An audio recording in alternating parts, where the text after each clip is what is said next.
This will be a place of congregation, of order, of peace, of prayer, of hope, of humility.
pleasant and privileged duty this morning to welcome you all on behalf of the Ismaili community as we are gathered here to mark an event of deep spiritual and historic significance for the members of our faith.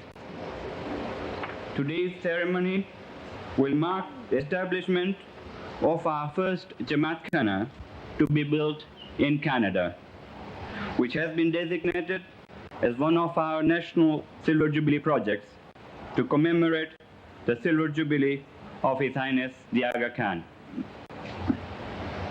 It is indeed appropriate that this Jamaat Khana should be in Burnaby, since our first congregation was organized here some 10 years ago.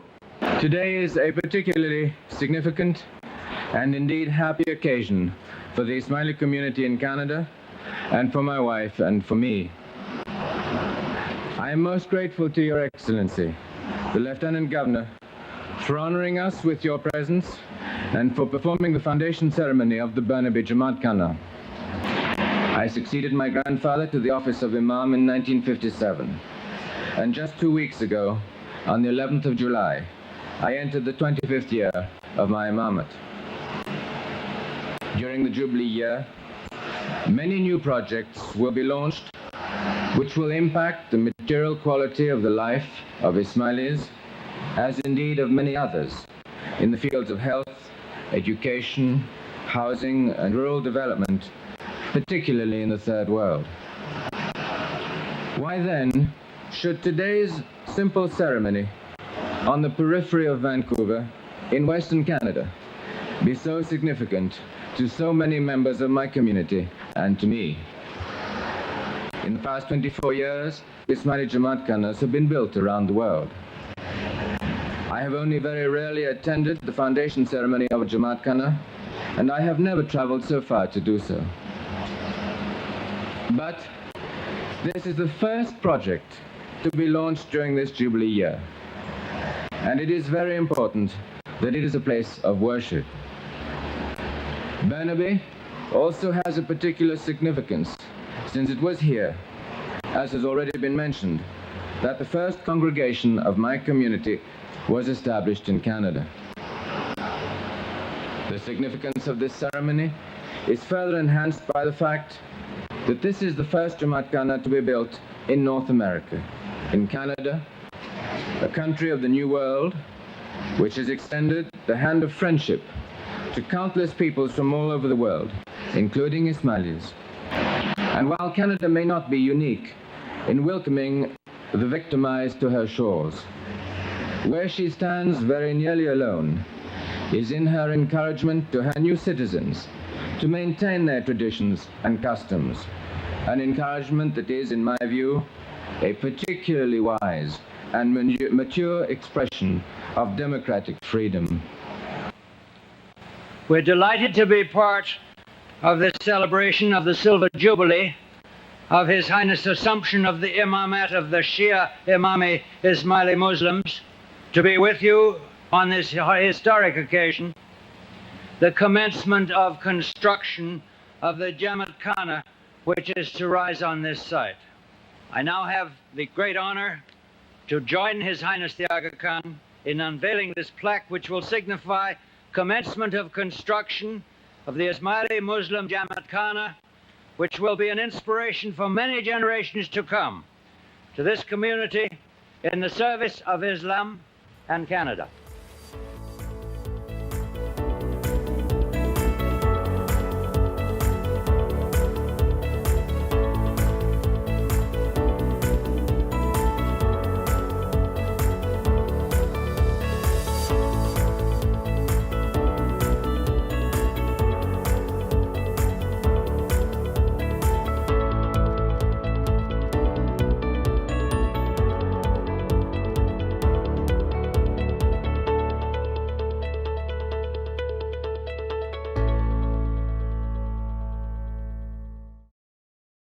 President Karim, President Verjee, thank you so much for making time for us today. We're going to walk down memory lane, and we just saw that clip of the foundation ceremony. That was 1982. There was nothing here. What was it like being at that ceremony? What went through your mind watching that clip? It brought a lot of memories and a great deal of emotion, because it was a very challenging time getting to the foundation ceremony, because there'd been a construction strike, and we could only do the preparations in the 10-day window that we had to get everything together. It was almost miraculous. So it was a huge sense of relief, excitement, and a sense of history. Because for the first time in 1400 years of our history, a Jamaat Khana was being established in Canada. It was the first project of the Silver Jubilee year, and Hazrat Imam or His Highness to the non-Ismaili audience, had said that it was very rare for the Imam of the time to travel so far for a foundation ceremony. But the foundation ceremony denoted the Imam's desire that this should be our permanent home. This is such a powerful message, and it was a message that the Imam repeated later in the day and on the time of his departure. Make Canada your permanent home, your children's home, and their children's home. Speaking as one of those children of the first batch of refugees to come to Canada, it's hard for some of the younger generation to imagine a time when there weren't purpose-built Jamaat Khanas. But as this community began as an immigrant and a refugee population, we had to start from nothing. So where were prayers being held? Where did the Jamaat congregate? When we first came, there were no Jamaat Khanas here at all. And we used to meet in homes. And our prayers were once a month in a private gathering in a home. Dinner would be served afterwards. And then we grew up to being 50, 60, 70 people, and we went and rented space at Edmonds Khane, at what was Edmonds building, 500 square feet. And we literally put sheets on the floor because we had no other way of covering up the floors. This was an office building? It was an office building. We rented space, 500 square feet, and literally sheets were on the floor, and we set it up. Then suddenly we started getting more and more people coming in. The Tanzanian influx took place, and that was in 71, before the Ugandan influx. So from 500, we acquired 1,000 square feet. And then after the Tanzanian influx, we found that we just couldn't keep up. So we opened up a Jamaat Khana in Chilliwack. But Jamaat Khanas used to be either school halls or warehouses. And that's how it expanded from that one single spot to where we are today. So the need for a place to congregate was obvious. The question, though, is where. So what would it look like? And we'll get to that in a minute. But how was this particular site in Burnaby chosen? Okay, what happened in 1976, we got a directive from the Supreme Council from Nairobi saying we are surprised that you're still congregating at the Edmonds Jamaat Khana site. So after 76, I was Secretary of the Council. Our first order of business was to find a permanent, safe place. Because I'm in the real estate business, I came across a site which was in receivership. It was zoned specifically for church use or public assembly. So I said to myself, well, if we make an application here, there's no way council can deny us the right to worship on a site designated for church use. Little did we know what sort of public protests that would arise at the rezoning hearings. Well, now, before we get into the actual opening, I wanted to talk about the coin ceremony. This was another ceremony that happened. A lot of people don't really know about it, but let's take a look.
So I only found out about this coin ceremony a few days ago, and it actually reminds me of during the 2010 Olympics, the guy who made the ice at Rogers Arena, he put a lucky loonie at center ice, and that's how that ceremony spoke to me. But tell us about the reasoning behind it. What does it mean? So we decided to have a coin ceremony, and traditionally, when you give coins for good luck. Even at our weddings, we exchange gifts for good luck. And there was also a time capsule that was put into the hole, and the idea was 50 years from now, or from that date, it would be opened. Now, don't ask me where you're going to find it, because I don't think anybody's kept record of it. But that's what happened. So if you look at the movie, all the Mukhi Kamrias, or our lay ministers are there, members of council and volunteers, and by everybody putting in a coin, everybody had a sense of participation. It is like a democratization. Yeah. I love it. Yeah. It was such a momentous day. When you think back to that day, what goes through your mind? What do you feel about it? It was an incredible day from many, many respects. First, we were a community that had arrived here only 13 years ago. We had the Prime Minister of Canada performing the opening ceremony with Maulana Hazir Imam, who came for the occasion. And we had a whole host of dignitaries that came.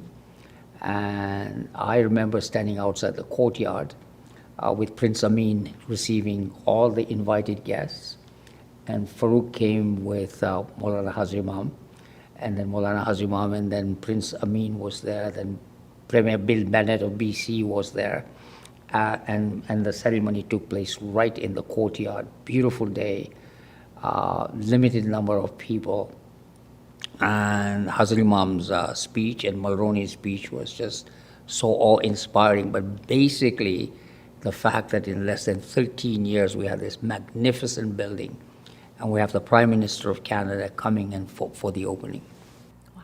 President Verjee, that must have felt like a sense of accomplishment from when you had optioned that land to seeing it built and then opened. What was it like for you that day? I never imagined in 1977, when the land was tied up, that on the actual day of the opening, I would be sitting on stage with the Prime Minister of Canada, His Highness, Her Highness the Begum, Prince Amin, Premier Bill Bennett, and half a dozen senior federal and provincial ministers. And I guess what really excited me was His Highness had never met Premier Bill Bennett. So we had asked the Premier that since you've never met His Highness, would you please receive him on arrival? So Premier Bill Bennett welcomed His Highness at the Ismaili Centre, and then His Highness received Prime Minister Brian Mulroney. And to have the Prime Minister of the country acknowledging our presence as part of this country was an absolutely remarkable moment, that we had actually arrived, that the government of Canada acknowledges our presence as a permanent part of the mosaic. The Imam had been telling us from day one, make Canada your home, make it your children's home, make it your grandchildren's home. And if I can say on an aside, some years ago when a Ugandan delegation came here and they noticed that this Jamaat Khan had been opened by the Prime Minister of Canada, their one remark was, we have all lost something, and we want you to come back and help us rebuild our country. That's a wonderful testament of how a community displaced was able to pull itself up. Why? Because this is an amazing country. This country welcomes refugees, gives them more than an even chance to get up. So the moment you arrive in Canada, you're not here as a refugee. You are a new Canadian. Everywhere else, you're an immigrant. Think about it. And I'm talking to your generation, because you don't have this crisis of identity that we had. When we came, we had a crisis of identity. It is a physical representation of the roots that we have put down in this country. I want to talk about the architecture of the building in a moment, but first, the design that we see here that we're all familiar with is not what was originally planned. Tell us about the so-called supermarket, because that's what I heard it was. Yeah, let me explain to you how the supermarket building came about. When we originally optioned the land and we had to go for a rezoning, we had to go with a scheme to Burnaby Council. You mean a design schematic? Design scheme, okay. Just a preliminary. So there was a developer willing to buy the land, put up a building of 10,000 square feet, which could be converted to an alternate use at the end of a 10-year lease. We're going to rent the building for 10 years. So we said, design it in such a way it can be converted to an alternate use, and put in some arches so it looks like an institutional building. It's no longer a warehouse, it's no longer an office building. It's a building which has some attraction. And Burnaby Department of Planning was so excited, they said, we really want to show off this building. As things evolved, there came a time and there was so much protest, we were forced to excavate the site and put the building further down. But that's how the whole thing evolved. So we have this grand building. There's courtyards, there's staircases, and it's all meant to function in a certain way. It is a journey. Tell us about this deliberate design journey. It starts on from the moment you arrive at the entrance, and there's a deliberate pause whether you make a left or a right, and then you come across in your parking area and you enter in humility through the walls. And as soon as you enter with humility, you don't go. And you have a huge garden there, which is in Islamic concept, it's a paradise on earth. And then you have the huge arch that's just, from there you go in, and you have the fountain at the back, and the octagonal feature of the building, which is present everywhere, wherever you go, and the calligraphy that you see written everywhere, and the tapestry that adorns the walls. And so all of these were a very symbolic aspect of Islamic architecture, but a long way from arches and that kind of a design. I feel like when you enter this space, you hear the fountain, you smell the flowers, you feel the light, there's warmth from it. There really is something for all of the senses as you enter. If I may say so, the idea is you come through the courtyard, be in a contemplative mood, ready for prayer. So by the time you enter the prayer hall, you've already experienced a little bit of the life hereafter. Like in a sense, you're in paradise. There's water, there's vegetation, plant materials everywhere. You go into the prayer hall, you come out again, and you're back in the courtyard. You come out in peace. Islam is a religion of peace. It's up to its followers to conduct themselves and to reflect the faith in a peaceful way. When it comes to the many architectural features of this building, there is so much to talk about, but we want to talk about what is your favorite part of the Ismaili Centre? My personal favorite part is the prayer hall. And to add to it is the prayer hall is a perfect square. And in our tradition, the center is within, because meditation is such an important and essential part of the practice of our faith. The ritual is there, but the meditation part is extremely important. And light of Allah, is demonstrated by having those beautiful windows, which in the daytime reflect like a blue light, in the evening it's like a honey light, but it's the same light. It's like Allah appears in different shapes, different places, in different parts of the world, but the light of Allah is the same. That's what it is. President Karim, what is your favorite part of this building? I would concur with Farouk. The purpose of coming here from the moment you arrive is to leave the material world behind. And for me, the most important part is the journey into the prayer hall itself. And the prayer hall itself is just so soothing and symbolic, and with the flow of the light and the wooden paneling and the carpet on the floor and the octagonal features. It's just an incredibly soothing site, very conducive to inner peace and search. I love the use of all of the natural material in this building as well. Even though concrete is a modern building implement, there is so much beautiful natural stone and woodworking, and I feel that that really speaks to Old World and New World as well. That's right. And you know, the screens have these medallions which say Ali, Allah, Muhammad.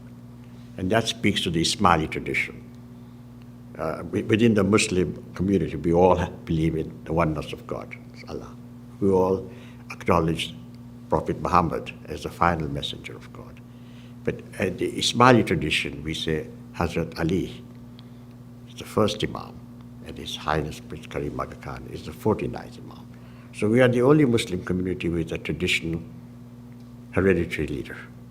So that's what it is reflected in the screens. I'll tell you the reaction I've had of people who have visited the Ismaili Jamaat Khana in the prayer hall, the first comment is, gosh, this place is so peaceful. It has an aura of peacefulness. But that is something only you can feel. It's not something visual. It's something you have to feel from within. Just to add to what Farouk is saying, I must have conducted tours of maybe 1,500 people over time. And I'm talking about Ismailis and non-Ismailis. And every time there's been a feeling of awe, feeling of peace, tranquility, and it resonates with anybody that comes in a very positive way. You know, how do you feel when you see this facility being used for high-profile events? So just wanted to say something, and I don't know how inner sanctuary you would be, but if you look at the concept of Islam, and Hazrat Muhammad has spoken even at the parliament, that Islam, that the material and the spiritual coexist side by side.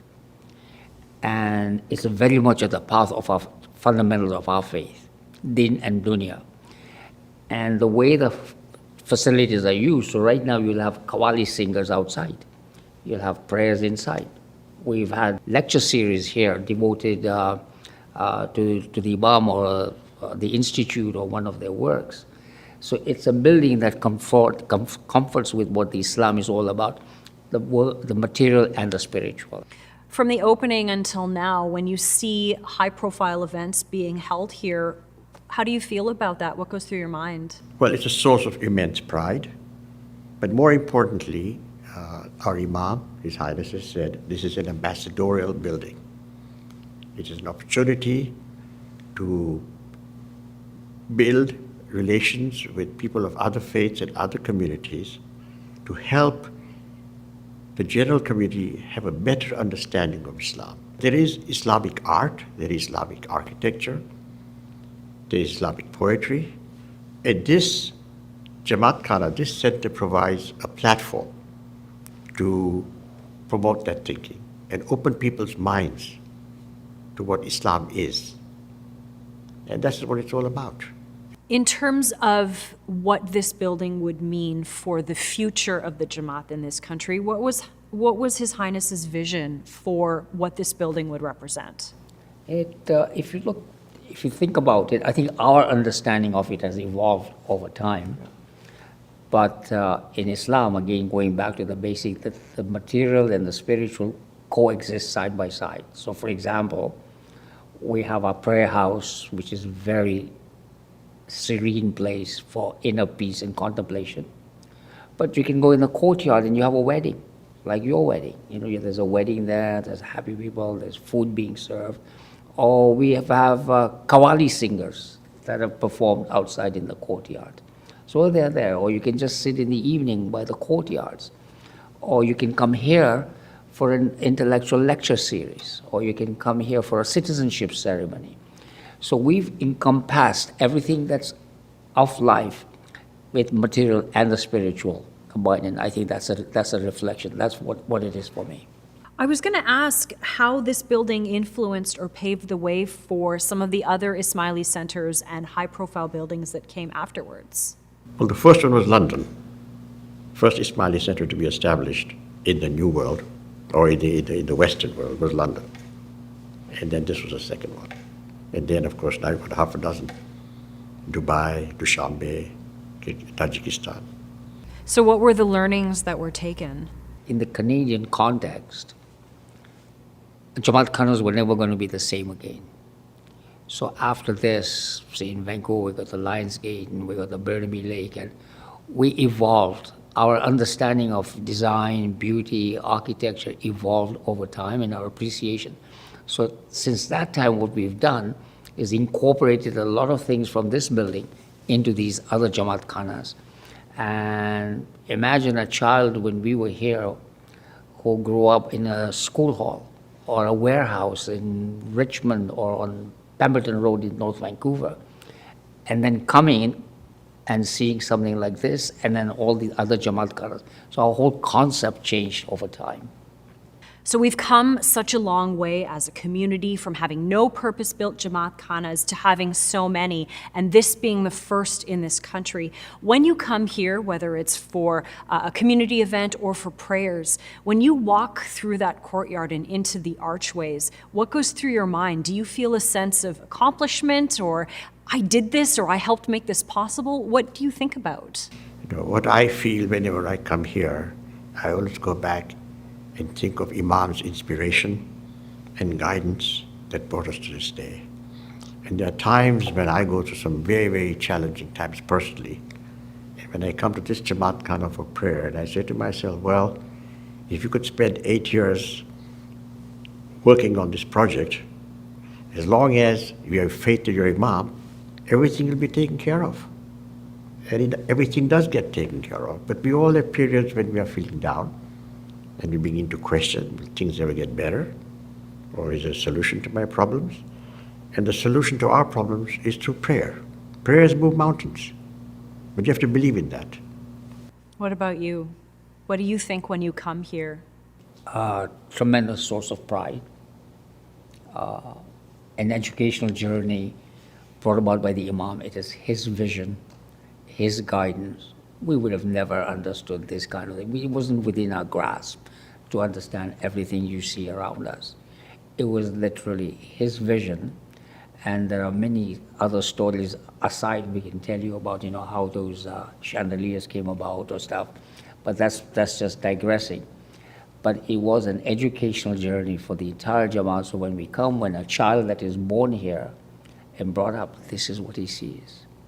As opposed to us, I grew up in Edmonds, in a makeshift Jamaat Khana with sheets on the floor. Or we had Pemberton Khane in the warehousing area in North Vancouver. From there to here, it's a huge leap, and the place is very serene, very peaceful, very contemplative. It's inducive to all the feelings of spirit that it generates in a human being. You touched on something that spoke to me, because when I was growing up, when I was a little girl, this building wasn't here. So this is the first purpose-built Jamaat Khana I went to, and it always has held a place of wonderment for me. But I think it also speaks to identity. And when I come here, I feel a sense of belonging. What do you think this building speaks to in terms of our identity as Canadian Ismailis? I think it says that we are part and parcel of the mosaic. We're at peace with the community at large. There was so much fear when we went to the public hearings. That who are these people? Why do they want a prayer house here? Is there going to be a muezzin calling the faithful to prayer at 4 a.m? All sorts of misconceptions. And it would be dishonest for me to say there wasn't an element of prejudice. And there was also fear that property prices here could drop if this Jamaat Khana was approved. I mean, that's how challenging it was. It was a tough time for council to make a decision which they knew was not a popular decision, but it was the right decision. You cannot deny a faith community the right to worship. What does this building mean in terms of our Ismaili identity in Canada to you? I think it speaks to the openness of the country, the generosity of the country, the inclusiveness of the country. And for us to have the freedom of that space, for us to practice our faith in the way we see fit. In peace. Absolutely in peace. And it is what basically the country allows. And the Imam's vision was what you see in here. What do you see the role of this building being in the future? How would you like to see it used? I would like to see more and more young people come to this facility. When we talk about prominent people, I would like to see more school children come here and have a better understanding of what Islam represents. Because if you're a young person and you just watch television, people don't read very much, or you follow the social media, you won't have much understanding. But if you actually come here, meet people, spend some time here, we're not out there to convert anybody, but it gives them a better understanding of who are Muslims, who are Ismailis. And I think that is where the thrust has to be. Education, education, education. I know when I come to this Jamaat Khana, I feel like I've come home. It speaks to the permanent presence of our community in this country. And for me, as a young Ismaili, it conveys a sense of belonging. But what do you see as the role this building plays in the identity of this community? And what does it make you feel? That this came together within, 13 years of the Jamaat initially coming to Canada. What does that say about what we can do as a community? Absolutely. Absolutely. What it says is that this country gives you so much freedom to achieve whatever you want to. The environment is very welcoming. Very, very welcoming. And the sky is the limit. Tell me what you think about the statement that this building is an anchor. It's anchor, that means it's a reminder that this is your permanent home. Not just Jamaat Khana. Canada is your permanent home. There can be no greater statement about the permanency of the Jamaat than to say this Jamaat Khana represents the fact that this is your permanent home. I think structurally this building strikes that balance. We have modern and we have old world design elements, building elements. Talk a little bit about what we see in this room here, because we've got beautiful tapestries juxtaposed with some very modern building materials in here.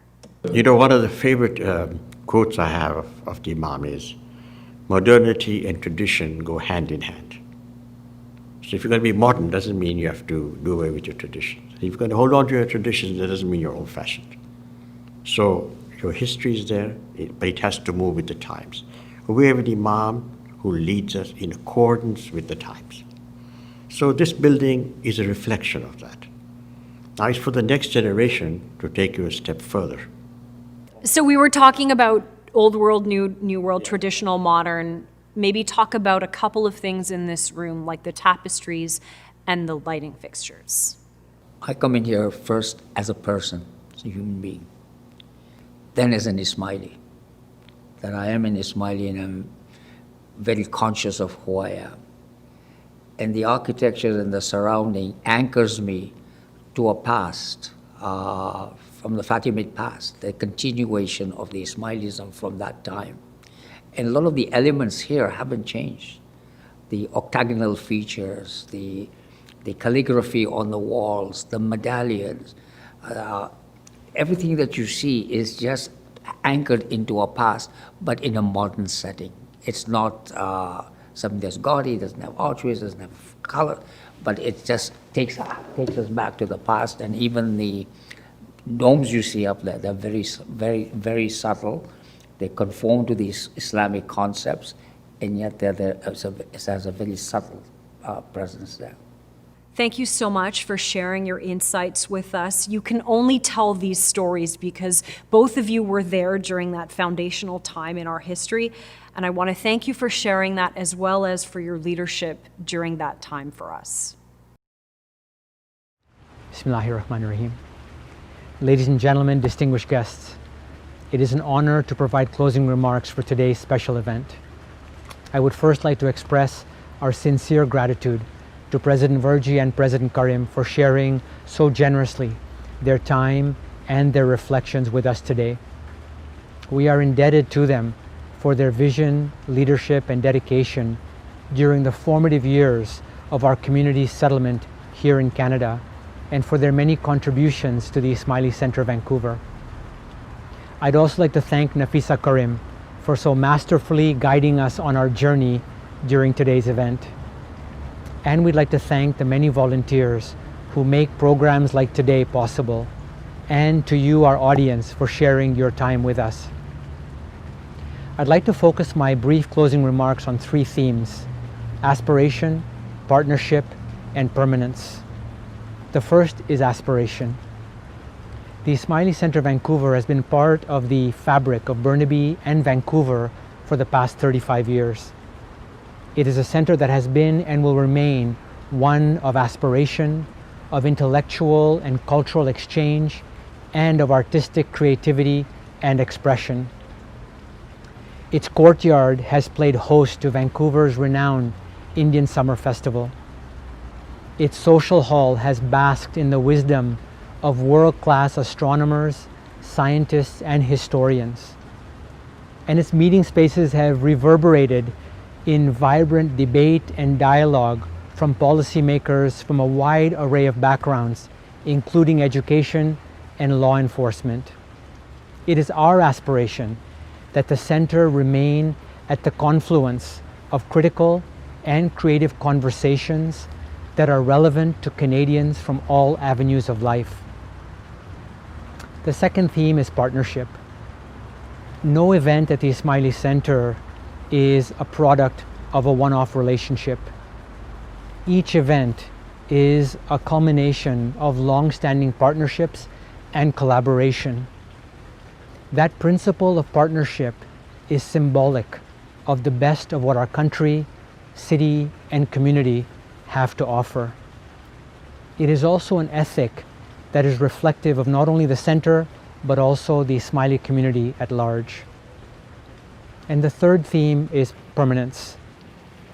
The Ismaili Centre will remain a landmark in Vancouver's cultural, societal, and intellectual fabric for years, decades, and generations to come.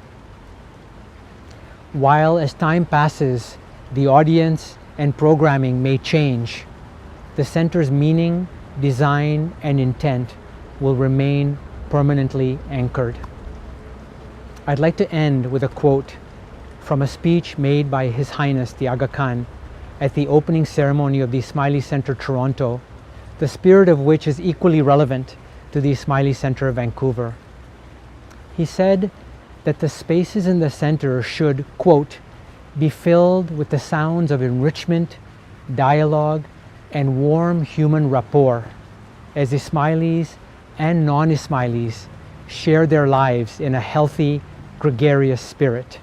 End of quote. Thank you.